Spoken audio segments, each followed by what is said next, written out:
Olá para você que está acompanhando a programação do Band Esportes. A partir de agora, um supermotor especial.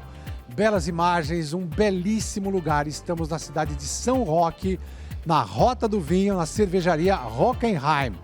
Que bacana poder ter você aqui com a gente em mais uma edição do Supermotor. 21 anos, 21 temporadas acelerando, contando coisas do mundo do esporte a motor, dando notícias, mas também trazendo algo mais pitoresco. É por isso que a gente veio aqui para uma locação especial aqui em São Roque.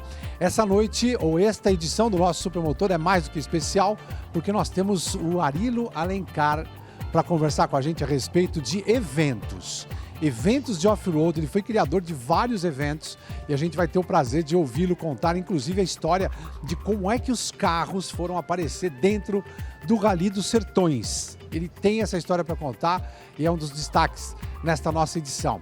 Luquinha, o piloto Luquinha, você já deve ter visto ele em redes sociais. Se você gosta de moto, se você curte apresentações de wheeling, stunt. O que é um stunt, gente? São manobras especiais. Tudo aquilo que se faz no skate, por exemplo, no BMX, o Luquinha faz com moto. Ele tem história para contar. Nós temos, aliás, o Brasil tem muitos bons pilotos, já fez história fora do Brasil com os stunts, com o wheeling, e o Luquinha é parte dessa história aqui com a gente. E o Rafael Récio, que é da Motul, tem também uma participação especial aqui com a gente, porque a gente vai entender como é que isso tudo, esses negócios do esporte a motor, podem estar mais bem azeitados, né? Afinal de contas, a Motul não está só presente aqui no Moto 1000 GP, com uma categoria especial, com a 300 V Cup, mas também está no Campeonato Mundial de Superbike que a gente exibe, está nas 24 Horas de Le Mans, está na WEC, quer dizer, está em tudo, além de ter também participação na Stock Car, patrocinando o Nelsinho Piquet. Rafa, só para a gente começar aqui, tem muita história aqui, mas eu quero começar com você dando as boas-vindas. Obrigado por você estar aqui com a gente.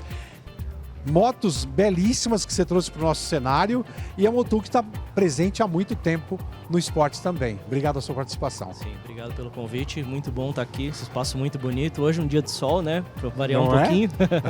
Um calorzinho é bom sempre. Sim, a Motul sempre foi muito ligada ao esporte, né? As competições de uma forma geral, em todas as modalidades. Você já mencionou vários, né? Desde rally até a pista. E, de fato, é uma peça muito importante para isso tudo funcionar, para azeitar, como você falou muito bem.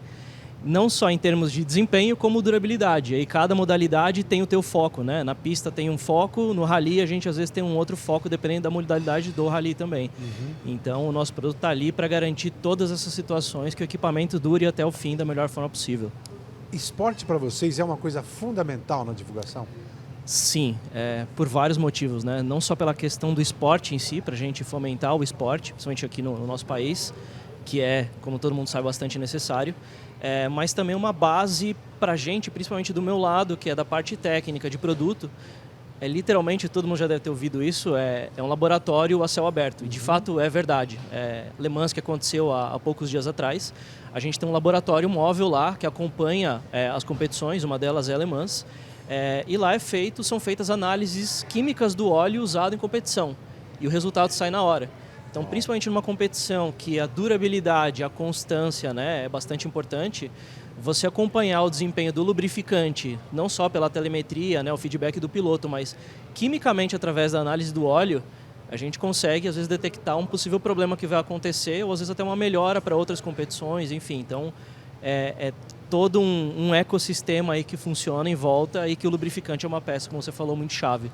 A gente vai poder falar desse aspecto, de outros, porque afinal de contas, como vocês estão presentes em várias categorias, eu quero ouvir a sua opinião com relação aos pilotos que vocês têm aí e tal. Não sei se vocês dão pitaco, até porque você está do lado aqui de um piloto que faz, né, que tem uma atividade, a gente até estava contando a respeito da história, né, de wheeling, de stunt no mundo inteiro, e vocês estão com o Luquinha, que não só anda com a moto com o motor na posição normal, mas como ele também coloca ele numa posição bem desafiadora. Luquinha, obrigado pela sua participação aqui. Você proporciona um laboratório diferente para a Motul, hein? Sim, sim. Queria agradecer o convite, Celso, é um prazer estar aqui no programa. Obrigado. Sim, geralmente a gente passa as informações para a equipe da Motul que o nosso uso é no limite, né? O sistema de freio nosso aquece muito, A gente usa o DOT 700, 660, que são os DOTs da Motul mesmo, realmente. Nossa moto usa 1 litro a mais no motor, porque trabalha empinado. Então, isso também traz para o laboratório deles é bem importante essas informações. Então, é um teste realmente ali a toda a prova. A moto o tempo todo no limite, ela trabalha toda errada, a temperatura. É uma moto que é carenada, a gente tira a carenagem, ela trabalha num ambiente mais curto, bem quente, então isso muda muito, cara. É um laboratório definitivamente num esporte que a gente vai aproveitar essa edição aqui para conhecer um pouco mais. Ari Alencar, você colocou os carros no Rally dos Sertões. O Rally dos Sertões que é tão famoso hoje, né, pelos UTVs.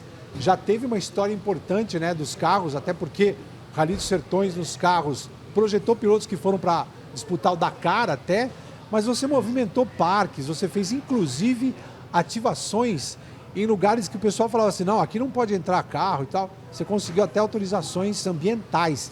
E eu acho que isso tem muito a ver com a história de petroleiras, óleos, lubrificantes.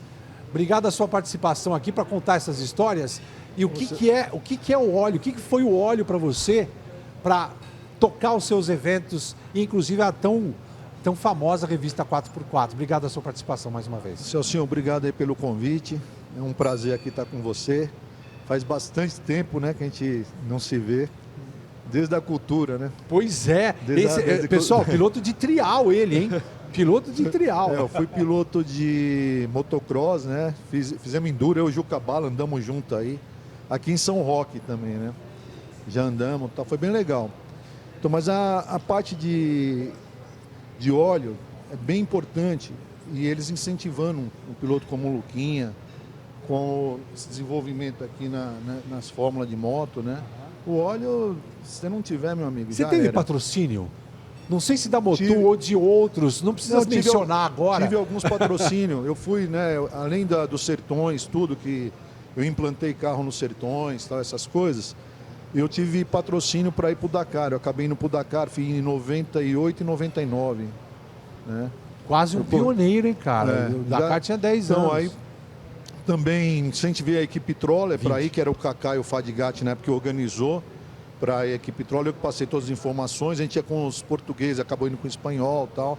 Tem toda uma história aí bem interessante aí para... Isso aí, eu acho que Dakar a gente foi de Motul.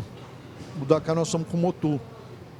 E isso com patrocínio ou era patrocínio especificamente técnico? Tinha patrocínio, ó. Eu consegui um patrocínio. A Pirelli ajudou.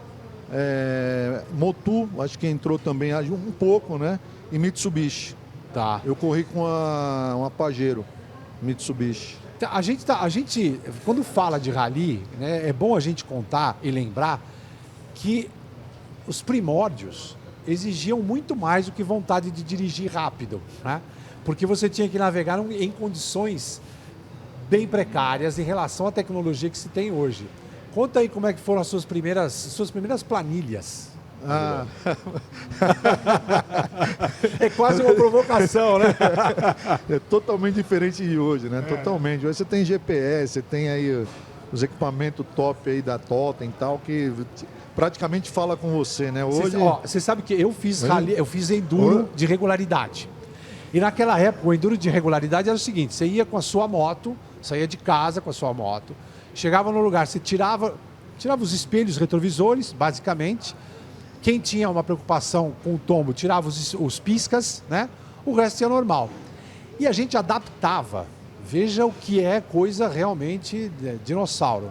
Adaptava uma prancheta de escola. Ah, que legal. Com aquele negócio assim, né? Com aquele clipe.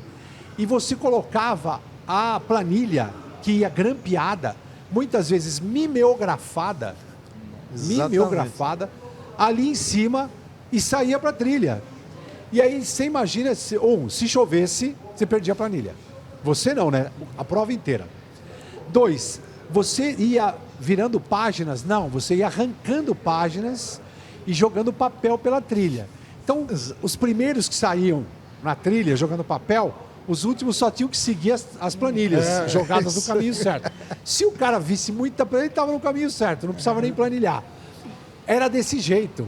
Você começou desse jeito também. Sim, eu fiz curso lá com o Jairo. Isso, Jairo Fogaça. Jairo Fogaça. Grande Jairo Fogaça. Figura. Aí tinha os mochileiros, né? Tinha os caras que não lia planilha, então eu comecei também no regularidade, né? Mochileiro era o termo do cara que ia seguindo, né? Ia Que nem uma seguindo. mochila no cara. Aí tinha o Jairo e falava, ó, mas não fica cuidado que às vezes o cara vai para casa, vai para outro lugar e você não sabe se está seguindo o cara. Aconteceu muitas vezes isso aí. Luquinha, eu não sei se você tem essa oportunidade, como foi que você aprendeu, mas a gente nessa história de um seguindo o outro, era o jeito de você descobrir o que era fazer uma trilha. O legal de seguir era o seguinte, legal entre aspas, você nunca sabia o que vinha pela frente. Era assim, você tomava surpresa de pegar ou uma subidona, ou uma descida muito forte, passagem de rio, sem ter tido nenhuma noção. E muitas vezes, você não sabia há quanto tempo você estava da frente. Então você podia pegar caminhos bem complicados. A única coisa que eu sei que vocês, no wheeling, na prática, fazem é o seguinte, tem que se inspirar em alguém. Quem foi o cara que te levou a cometer o wheeling, se é que eu posso usar esse verbo? Vamos lá, Celso. Eu sempre quis muito ser piloto de wheeling. Era um sonho de criança viver da moto. De wheeling? De wheeling. Não queria ser piloto de motocross, de moto velocidade, nada disso. Então, no Brasil, quem era o piloto que era referência na época, não existia internet como existe hoje, era o AC Farias. Acho que você... Sem dúvida. Você conhece, fiz matéria certeza. com ele antes dele começar a ser o que Sim. foi. E lá fora, quando ele levou o esporte para o mundo, na verdade, ele era um rei, ele era tido como um rei lá fora. Então, acho que para todos os pilotos do Brasil, ele era e ainda permanece sendo o nosso ídolo, um cara que é muito expressivo no esporte, fez muito para a gente seguir esse trabalho dele.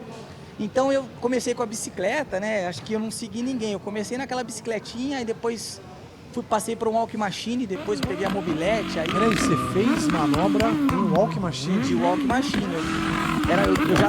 Desde quando eu tinha 7 para 8 anos, eu empinava a rua reta, eu queria empinar quanto mais longe possível. Eu comecei já querendo... Já no walk machine? Já no walk machine. Aí a mobilete não era minha. Eu morava num prédio, o menino tinha mobilete, eu pegava meio que escondidinho, aprendi a empinar na mobilete do rapaz, andar na roda da dianteira, que é o RL, então, e eu nem tinha moto. Mais pra frente, aí fui seguindo. Meu pai é de família de judoca, meu irmão, e eu não tinha nada a ver com esse meio. E meu pai tentando seguir comigo no judô e eu voltado para esse lado motor. Até que uma hora meu pai interpretou que realmente aquilo ali ia dar seguimento na minha vida e foi dali que... Mas você sabe que você disse que você não fez nada com relação ao judô. Eu acho, não sei se o Rafa concorda, o Adir também. Você fez muito judô. Porque é o seguinte, a noção de corpo que você tem que ter para fazer o wheeling, para você dominar uma motocicleta, é mais ou menos o que um atleta tem que fazer para fazer judô. Você tem que ter muito domínio do consciência corporal, dizem, né? O nome técnico. Hoje o esporte é muito técnico, não é mais agressividade, nem aquela loucura que antigamente era, que passavam as motos empinando em alta velocidade. Existe isso ainda, claro, mas hoje é tudo... Hoje, vamos falar que a gente empina de costa, planta a bananeira em cima da moto, a moto tá andando para frente, está em pé em cima da moto de costas. A gente fica em pé em cima do guidão, girando. Então, o esporte evoluiu muito. Hoje a gente é um atleta voltado para o wheeling. É como qualquer esporte, não é um piloto de moto que empina a moto. É como um atleta da NBA, um atleta do atletismo. Ele é voltado para aquilo ali. Você sabe que queria até uma curiosidade minha, não sei se vocês compartilham dessa curiosidade, mas o samurai, por exemplo, quando ele chega do lado da espada, ele faz um gesto reverencial, né? Sim. Porque ele tem, diante da espada, o temor referencial. Ele sabe que a espada vai matar ou pode matá-lo, né? Então ele faz esse gesto em respeito a esse potencial. Você falou de judô. Para mim isso tem tudo a ver com essa incorporação que você faz da motocicleta, porque no judô você também precisa. Você tem que ser reverencial, você tem que respeitar, né? Você tem que ter uma atitude de atleta, eu acho, que é para ter esse envolvimento. E no judô você usa, né, o movimento do outro para tentar vencê-lo. No caso, se você não respeitar o movimento da moto, você não consegue fazer nada nela. Não, de forma nenhuma. A gente respeita muito, né, o equipamento. Sabe o limite, sabe de onde pode forçar, onde não. Geralmente nas nossas apresentações são itinerantes, no Brasil todo. Você acaba pegando uma rua muito ruim, um chão totalmente irregular, molhado, já fiz apresentação na chuva. Então você tem que saber o limite de onde você pode ir. Se você perder o medo dela, eu acho que acontece um problema, acaba se lesionando. Então isso não é... A gente segue muito isso, segue o limite e realmente a gente respeita o equipamento. mas você tem que se desafiar o tempo todo, não tem como você ficar estacionado, né? Como o esporte evolui, você tem que ir seguindo, então as quedas, as lesões vêm de acordo com a sua evolução também. Você está sujeito no esporte radical, como qualquer outro esporte, então é complicado também, tem esse lado também, Celso. E Rafa, vocês estarem no Willy, no instante, evidentemente, pela explicação que ele deu aí, 1 litro de óleo a mais, altíssima temperatura. E aí tem até uma coisa que o Ariano deve até ter escrito muitas matérias a respeito. O óleo não é exigido quando você acelera muito. O óleo está muito exigido quando você não esquentou direito o motor, né? Rapidamente você está exigindo o máximo. E esses meninos aí do Willy, acho que fazem isso imediatamente, hein, Rafa? Acho que é por isso que vocês escolheram o Willy para patrocinar. Hã? Pois é. Aqui a gente tem 2 exemplos que dá para falar muito bem disso e são muito contrastantes, né? Por exemplo, o Luquinha falou que ele precisa colocar 1 litro a mais, porque obviamente qual é a grande diferença que eu imagino? Isso. A moto é assim, e não assim como ela foi projetada para ficar. Então, no cárter o óleo está programado para ficar nessa posição. Tudo bem, moto de competição você tem cárter, né, seco por conta do tombamento, mas tem esse primeiro ponto. Então, já é uma questão completamente diferente que a gente tem que estar atento. E o óleo vai ser exigido da mesma forma. Suspensão. Toda hora você desce, sobe. Então imagina a pancada, né? Na suspensão. Freios. Tem 3 pinças ali, que é 3 vezes o que normalmente uma moto tem na parte de trás. Uau. Então, imagino que você tenha que ter um feeling muito bom e um controle do freio ali. A precisão é muito maior. Fluido de freio. E arrefecimento, né? Porque diferente da moto do Moto 1000, que está andando rápido, está tendo resfriamento pelo ar, ela anda devagar, numa condição extrema, então não tem resfriamento. Então o sistema de arrefecimento também sofre bastante. Então é muito diferente do uso normal. E mesmo em competição, se a gente for comparar pista, rally, estante ou wheeling, é muito diferente a exigência, o tipo de produto que você vai indicar. É bastante ampla, complexa a conversa. E tem um óleo específico para fazer o wheeling? Ou uma composição que vocês fazem especial para mandar para o Luquinha e para o time dele? Nesse caso não, é mais uma adaptação. São adaptações mecânicas, né, na moto, Sim, que o Luquinha vai saber explicar muito melhor. Mas, de fato, é um óleo diferente do que você usa para o dia a dia. Nesse caso aqui, é um óleo da mesma família, né, que é o 300V, o nosso óleo de competição, mas com especificações diferentes para a moto do Luquinha e para a moto do Moto 1000. Tá. E aí eu fico imaginando no caso do off-road, no caso principalmente da tua participação no Dakar, Arilo, eu não sei de quanto em quanto tempo o Luquinha troca de óleo nessa moto, ele vai contar pra gente. Mas no Dakar, tem que trocar todo dia? Como é que é? Depende, o ideal, né? Ela está no meio do deserto. Lá, se você tem condição, né, tem um apoio, um patrocínio, o ideal é você trocar, porque a poeira ali, a areia ali, mói tudo. Então, normalmente os caras trocam, né? Os ponteiros trocam, aí você, um piloto semi-oficial, aí vai trocar a cada 2 dias. Não tem necessidade, assim, bruta, é mais prevenção, porque o óleo realmente aguenta. Motor, a gente não precisa falar, né? Vocês sabem, aí, em termos de competição, não precisa, é o top. Mas é um belo laboratório. Inclusive, vocês levam um laboratório na prova. Sim. Mas vocês chegam a recomendar, falam assim, olha, tira esse óleo, põe outro, troca agora. É literalmente como um exame de sangue, óbvio, muito mais rápido ali o resultado com esse laboratório. E dá para ver muita coisa. Falou, por exemplo, a poeira, a sujeira.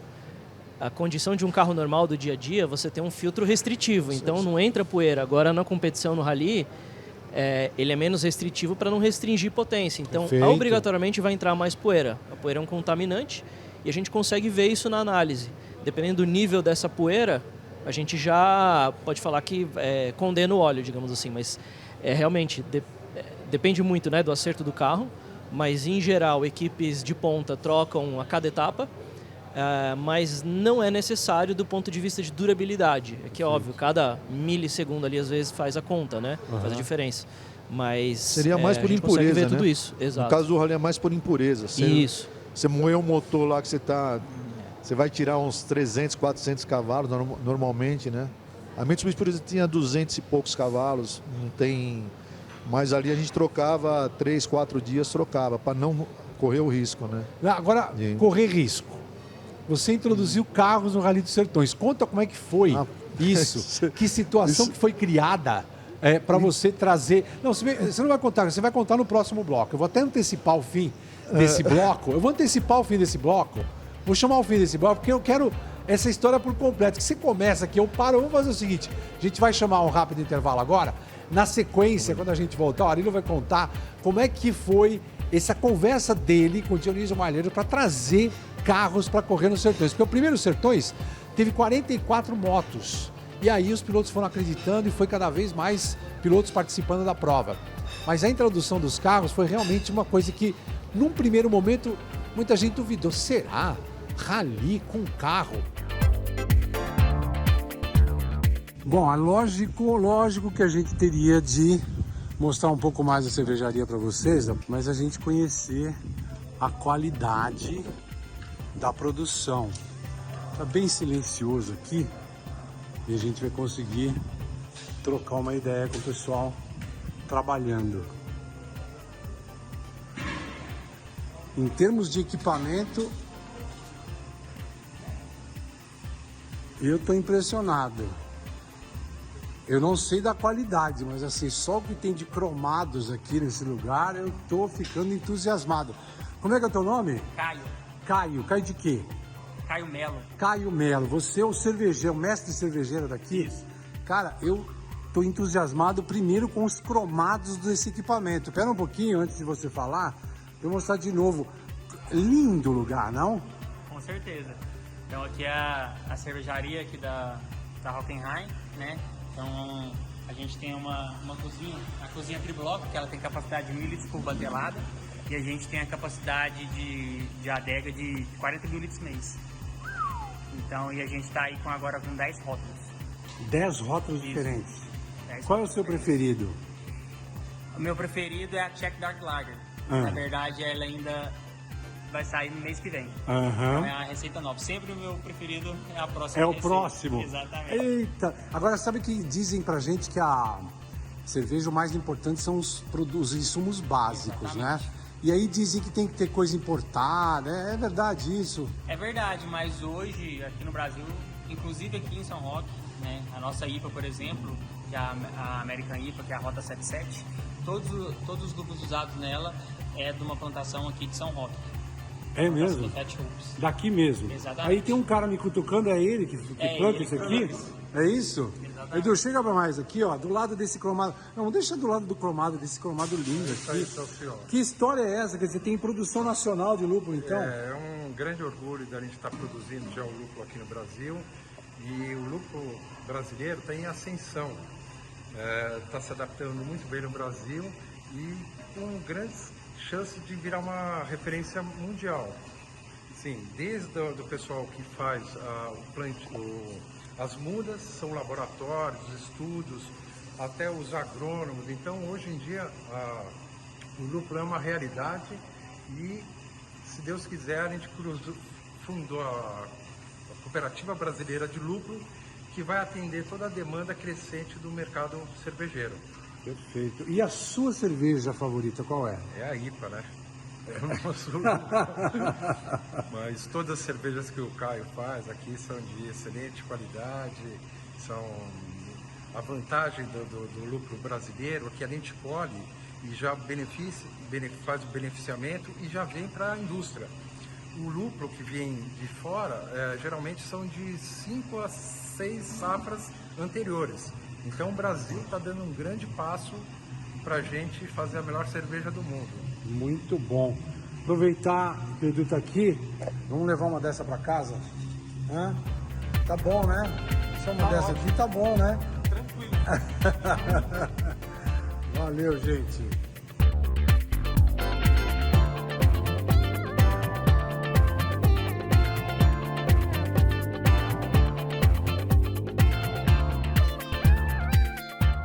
Bom, a gente está de volta aqui no Supermotor, direto da Hockenheim, que é a cervejaria. Vocês viram que eu comecei falando a respeito de lubrificante, né? O Tu tá com a gente nesse programa e essas imagens aí são do lubrificante que muita gente prefere. A cerveja é boa, é legal, né, para celebração, para descontrair o ambiente e tal. Ainda mais essa aqui, né, que tem uma produção artesanal, atrai muita gente aqui para a Rota do Vinho, apesar de ser Rota do Vinho, a gente tem nesse caminho especial aqui essa cervejaria, a Hockenheim, que está nos recebendo aqui para essa edição especial do Supermotor. Mas eu prometi no outro bloco, tenho que ouvir o Arilo Alencar contar pra gente como é que foi essa história de colocar carros no meio das motos. Você foi meio louco nessa história, não foi não, Arilo? Foi assim, foi bem engraçado mesmo, porque, na verdade, o Décio Fantozzi, a gente fez o apoio pro Montanhas com um grupo. Deixa eu fazer um parênteses Só aqui. pra- Décio Fantozzi, ex-piloto. Ex-piloto. Ele chegou a ser presidente da Federação Paulista de Motociclismo durante muito tempo e era um entusiasta, né? Do mundo das Isso. competições. Inclusive, ele era dono de uma revenda que chegava a patrocinar enduros daqueles que eu participei lá no começo dos anos 80. Mas prossiga, por exatamente. favor. Então a gente fez apoio no Enduro das Montanhas com Jeep, né? E tinha um grupo, chama Anonimatos, ainda tem esse grupo de Jeep e tal, fazia apoio no Montanhas. Como é que é o nome? Lembra? Anonimatos. Anonimato. Bom nome, hein? Anonimatos. Muito bom. E eu fazia parte dessa galera aí, desse grupo de Jeep. Eu vinha do motocross, eu me acidentei aí só para dar todo o Isso, lance isso, do é importante chegou o os contexto, sertões, isso. o contexto. Aí parei de andar de moto, comecei a andar de Jeep. Aí o Décio pediu um apoio pra gente lá no Montanhas. Aí beleza, tal, deu tudo certo, tal. Vocês fizeram o Nessa- PC, foi isso? Não, fizemos PC e fazia apoio, Tá. fazia os dois. PC era o posto de controle. Isso, fazia os Depois eu PC. conto umas histórias desse pessoal no meio Esse do mato, PC é dos anos terrível. 80. Vamos Aí vamos pro carro. vai Aí lá. que aconteceu? Ele deve ter falado com o Dionísio, né? O Dionísio eu conheci ele no Rally dos Incas.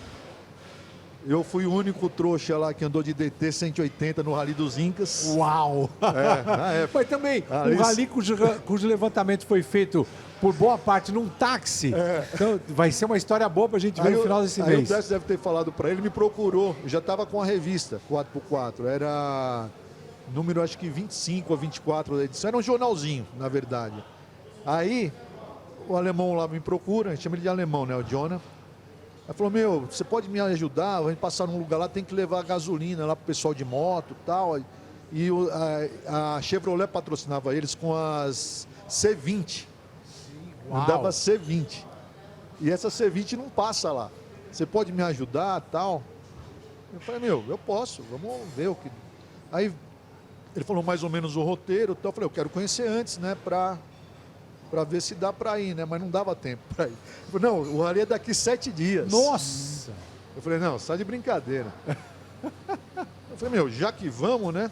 Assim, e era pela CBM, né? Isso, Aí Confederação eu falei, de meu amigo, Motociclismo. vamos colocar carro para correr. Ele falou, se você se responsabilizar, eu falei, deixa comigo. Aí liguei na Mitsubishi, tinha uns loucos vindo dos Estados Unidos com a Mitsubishi. Aí Suzuki, era o carro que eu usava da Suzuki.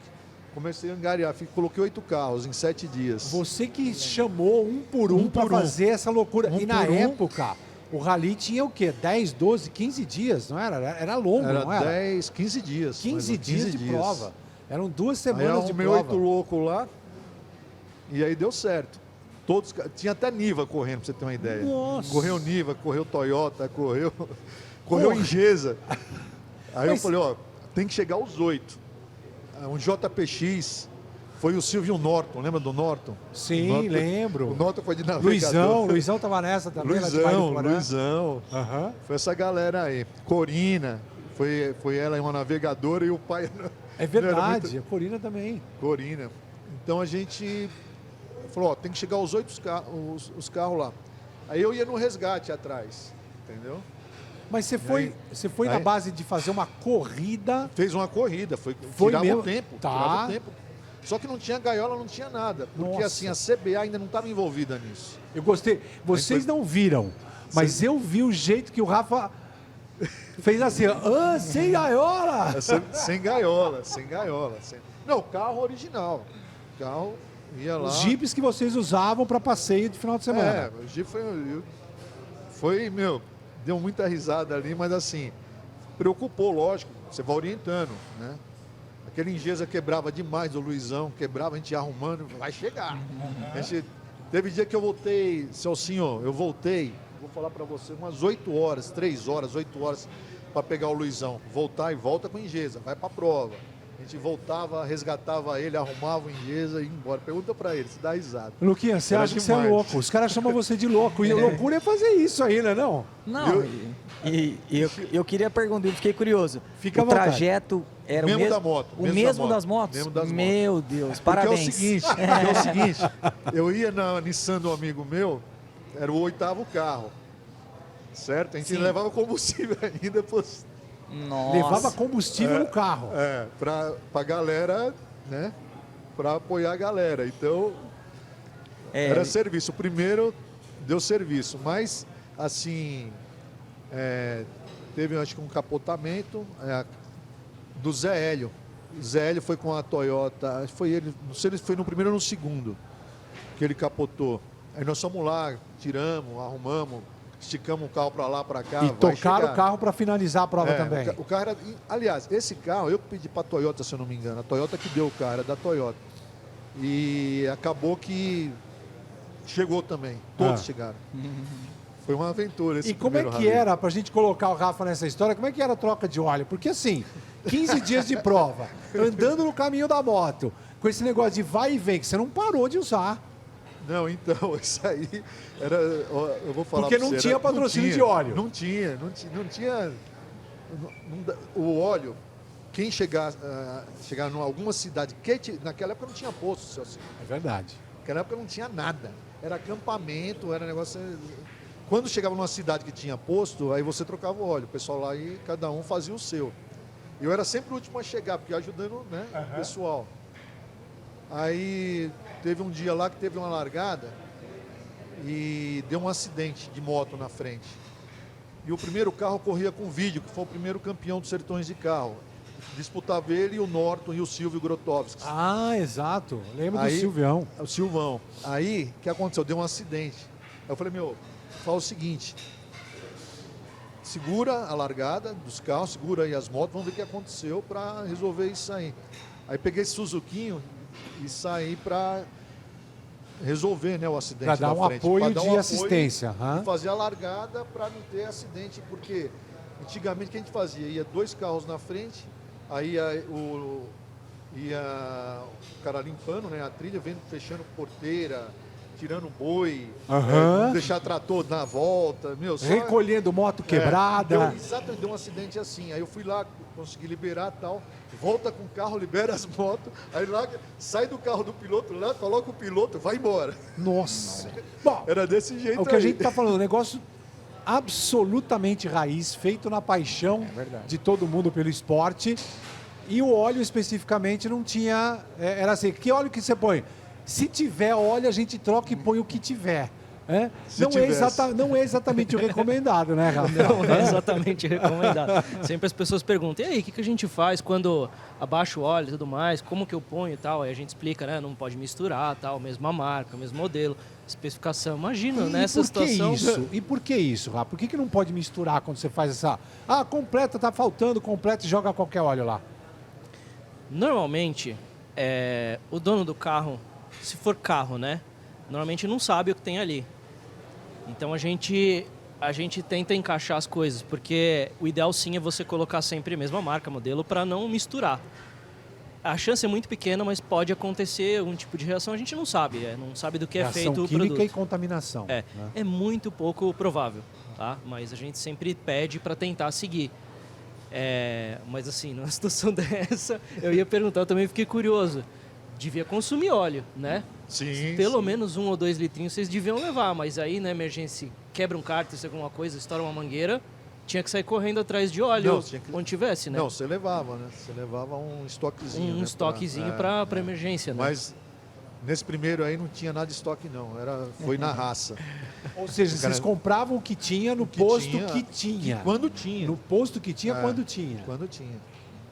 E chegou loucura, todos, no primeiro rally os 8 chegaram. Chegaram os 8. Não foi fácil, mas chegaram. Mas Fui cê- empurrando. Eu lembro que nos primeiros rallies dos Sertões, você vai poder falar Vocês estão no Rally dos Sertões esse ano de novo, né? Sim. Então, nos primeiros rallies dos Sertões, ainda acontece um pouco isso, apesar do rally ser muito mais bem estruturado em termos de apoio técnico e de todo tipo. Mas eu lembro que quando chegava no terceiro, quarto dia do rally, você se perguntava: o que é que eu estou fazendo aqui? Quantas vezes você se perguntou isso nesse primeiro rally? Não?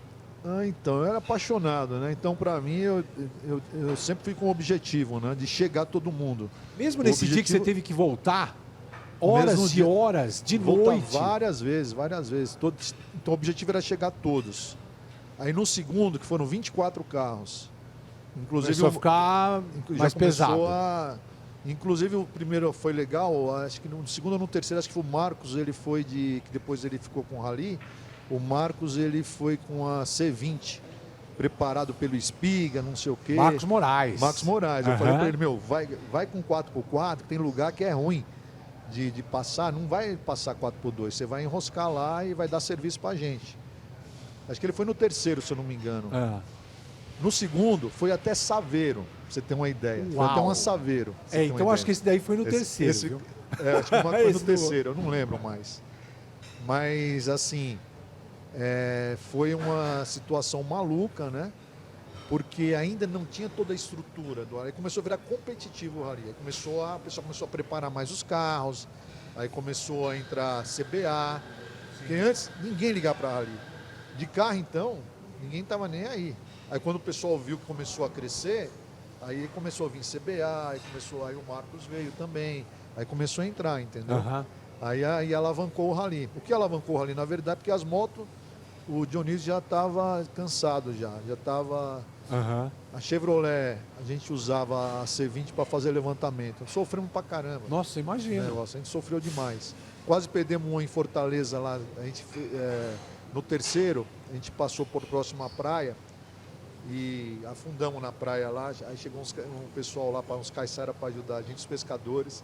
A onda batia, Celcinho, dentro do carro, assim, dentro. Quase perdemos o carro lá, a gente ia ficar a pé, né? Só tava eu e ele. Nossa, olha, tem umas histórias aí. Esses perrengues, eu imagino que no mundo do wheeling não exista, né, Luquinha? Ou tem? Você teve alguma situação dessa assim? Desse formato assim, não, mas a gente tem perrengue até hoje, como eu te falei. A gente pega, às vezes o contratante liga, fala, vou fazer show aqui e tal, eu peço uma foto da rua, recente agora, ele falou assim para mim, não, a rua, a inclinação é baixa, é tranquilo e tal. Cheguei lá na cidade do show, era uma subida, mas uma totalmente íngreme, ele me falou até os graus, que era acho que 32 graus, que era a subida. Era uma rua, uma subida, calçada super apertada dos dois lados, a rua toda ondulada. Eu falei, impossível de andar aí, não tem como. Eu falei, o risco é para mim e para o público que está ali. Sem dúvida. Próximo da grade, a nossa moto pesa 200 quilos, é muito grande, então é perigoso. Então esses perrengues existem até hoje. Então não tem o que fazer. Às vezes você tem que falar que não é possível fazer.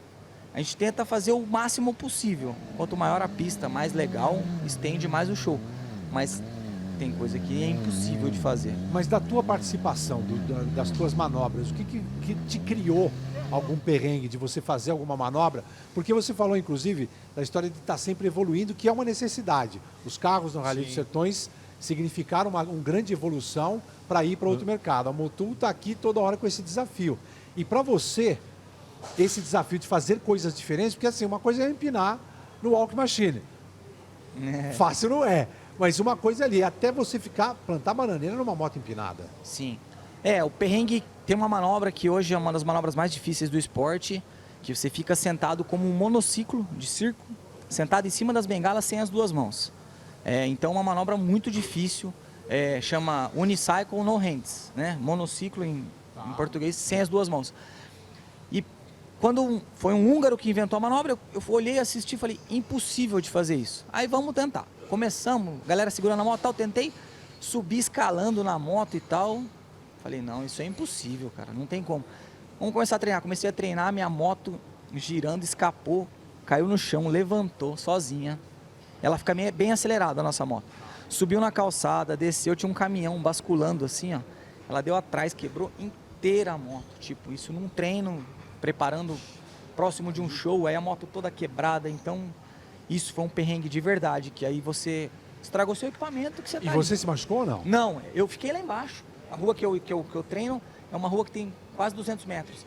ela caiu lá embaixo, eu treinava lá embaixo a manobra para ter essa segurança. Ela andou quase 150 metros sozinha, sem ninguém. Quanto tempo isso durou? Uns... Eu vou te falar o tempo que durou. Durou uma eternidade. Para ele, dentro da cabeça dele, assim, meu Deus, o que vai acontecer com essa moto? Então foi muito ruim. Um outro perrengue também foi uma competição chovendo muito. Tem uma manobra que eu fiquei sentado no tanque sem as duas mãos, reto. E a moto é muito acelerada, muito mesmo. Choveu, encheu uma poça d'água, uma negativa, vamos falar uma poça negativa ao contrário. Eu não vi, meu pé escapou, a hora que ela passou nessa ondulação, meu pé escapou do freio, molhado. A moto caiu, eu caí. Sorte que eu uso protetor de pescoço, senão tinha acho que me machucado sério, que eu caí de cabeça no chão. A moto deu num caminhão que tinha de som, a caixa de som do caminhão caiu em cima da moto. Isso foi no qualifying do campeonato, no sábado, para classificar para o domingo. Então, nós passamos uns perrengues até hoje. Uau! Não é simples. De perrengue. Não é simples, não.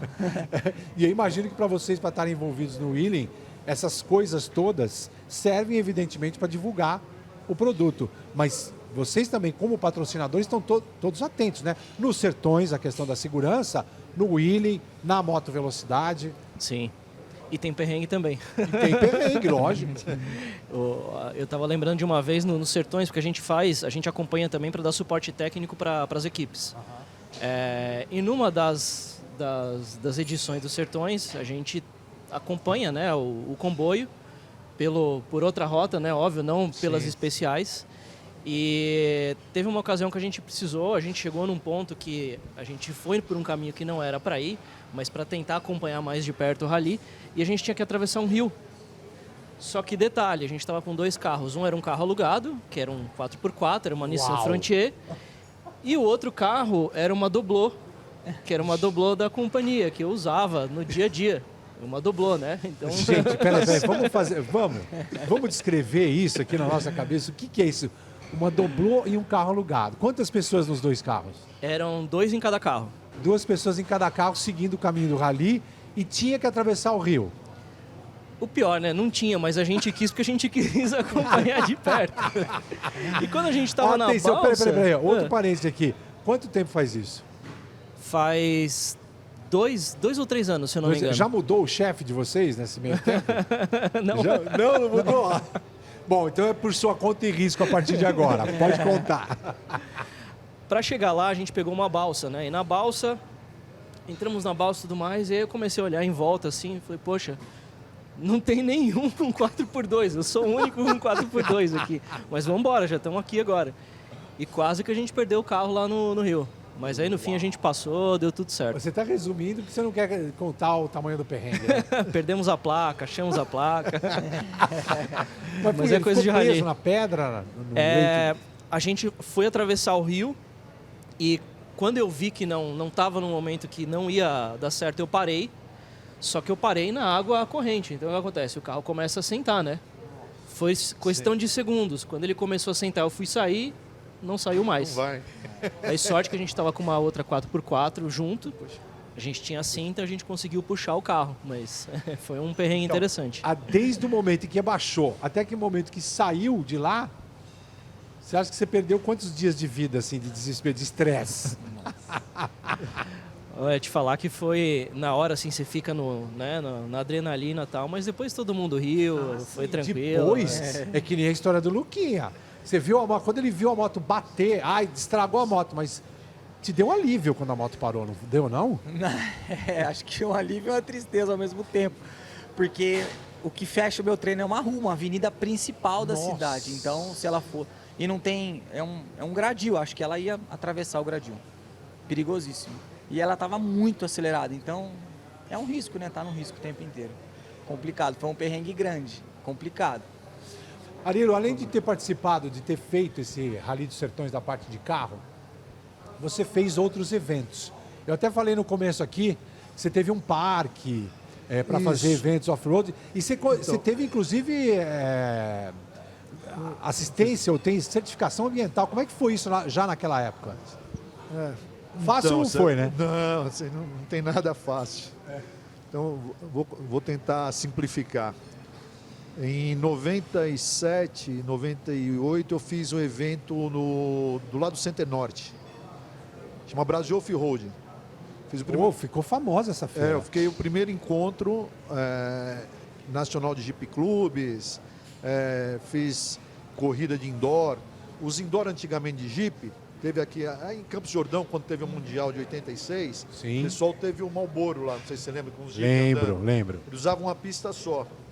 Quando eu entrei para esse grupo Anonimatos, eu falei assim, vamos fazer 2 pistas para dar mais emoção e tal. Comecei a inventar essas coisas aí, eu já gostava do negócio, né?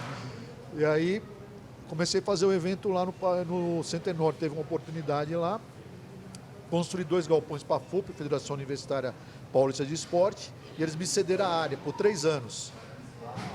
Aí cederam a área, fiz uma pista lá, bem legal, e lotou. Só que lotou, o que aconteceu? Não tinha estacionamento lá. Aí ia para o Center Norte. E o Center Norte apoiava a gente. Só que no 3º ano, eles falaram assim, Arilo, não dá mais. Tá lotando aqui, os lojistas estão reclamando de você aí, não dá pra gente segurar. Até agradecer o pessoal do Center Norte, que eles sempre foram muito gente fina comigo. Aí eu falei, beleza, eu comecei a procurar o lugar.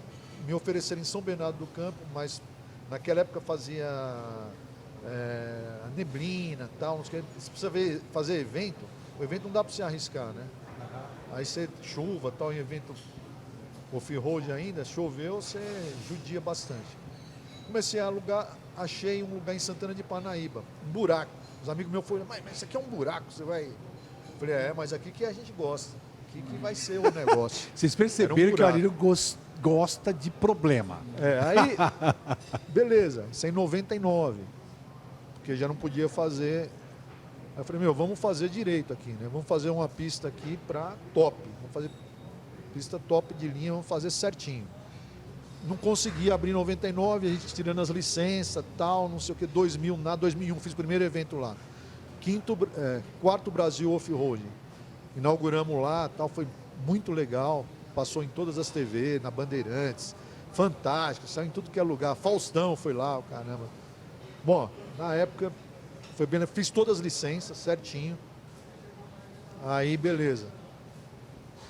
2002, o que os caras me arrumaram? Não, arrumou serviço, não dá. Não sai a licença, não sei o que, você tirava anual isso aí. Aí consegui fazer em 2003, fiz mais um evento lá em 2003. Aí de novo, aí foi indo. Eu falei, aqui não dá mais. Aí sem apoio, sem negócio da prefeitura, que era muito grande, é uma área grande, 440 mil metros. Bom, levei esse evento para lá. Aí o último que a gente fez, Dionísio, a gente fez lá umas provas de Baja, fez prova de Dirt Action, aquelas corridas de motocross, cross country, pista maravilhosa, lindo. Juca Bala andou lá, no negócio. Gian Azevedo. O cara de São Roque. Então, foi um lugar maravilhoso, só que não teve apoio na época, tal. Aí deu a crise em 2008. Eu tô sabendo. Eu com um pavilhão alugado, pavilhão imigrantes alugado, imagina. Seria, só que é o seguinte, o Arilo, o Rafa e o Luquinha já perceberam que você começou essa história aqui, você me contou fora do ar que você já está aposentado.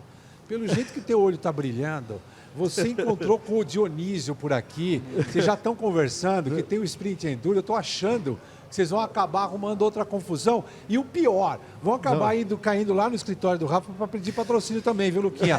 Fica esperto, que os caras vão querer abocanhar uma das suas partes aí. Motul tá no esporte a motor em todos os lugares, inclusive a gente falou aqui de Rally dos Sertões. Eu queria finalizar com você me falando quais são os seus destaques em termos de patrocínio e em que é que você aposta lá no Mundial de Superbike que a gente mostra aqui na tela do Band Esportes. Bom, tem os patrocínios globais, né? Você já citou alguns, a gente já falou, por exemplo, das 24 horas de Le Mans, tem o Dakar também, o Superbike, o MotoGP. Nacionalmente, a gente tem, obviamente, a gente já comentou dos Sertões, mas principalmente o Moto 1000 GP, que é a moto que a gente está representando aqui. E aí a gente tem os locais, né? O Luquinha, e aí regionalmente os nossos parceiros, nossos distribuidores fazem os apoios locais com parceiros que têm uma relevância muito grande ali regionalmente, para poder ramificar, né? Ter essa capilaridade para atingir todo mundo. Você já pegou a fórmula, né, Arilo? Tem que ser relevante para o seu regional aí. Depois a gente vai trocar uma ideia. Vamos sentar aqui com o Rafa. Aproveitar que está numa cervejaria, chegando a parte da tarde, né? O Luquinha vai dirigir para ele lá, para ele voltar para São Paulo. A gente vai ficar por aqui. Eu só quero encerrar essa nossa edição aqui, Arilo. Diga. Então, eu acho que assim, nós, próximo, que gosta do esporte e tudo, a ideia, isso aí já é uma pista próxima a São Paulo, tal, é um lugar feito para isso, foi desenvolvido para isso, foi pesquisado, né? Inclusive até tempo tal, lá foi pesquisado, chove 20% menos em São Paulo, tem uma altitude de 900 metros, tal, tem um monte de... Então tudo isso foi feito para desenvolver esse trabalho, mas infelizmente depois de... Eu tive um acidente, né? Aí eu deu uma parada, tal, teve uma maneirada para não aguenta, né? O corpo não aguenta. Você quer fazer. Você tem, olhando aqui, tá babando aqui nas motos, né? Não é? Querendo andar, mas o corpo já não aguenta mais, né? Eu não sei, não. Eu não acredito nessa história. Do jeito que você conversou com o Dionísio. Ó, a gente vai ficar por aqui, nessa edição do Supermotor. Eu quero agradecer a tua participação, Arilo. A tua, Luquinha.